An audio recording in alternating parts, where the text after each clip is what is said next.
Basically, from old sardines, we're gonna create something so beautiful. Metallic brilliant finish.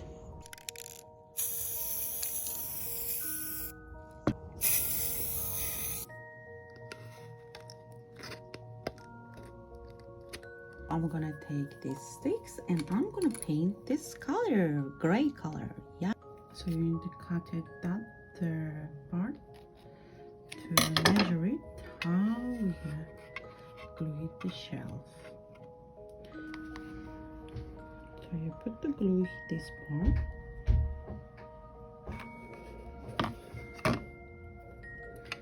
And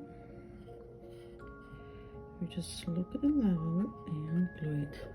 Printed some of my dolls pictures, and this is me, so you can print any of your friends pictures and just create a little mini book. So it's up to you what you would like to do.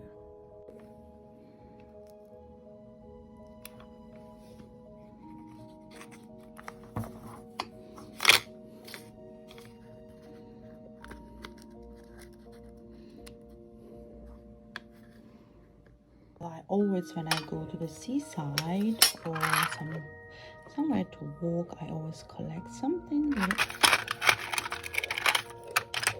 Look at that, how cute. Well, I'm gonna put now I'm gonna put here hot glue. Our decoration is ready. Now you can hang it or you give present for your friends.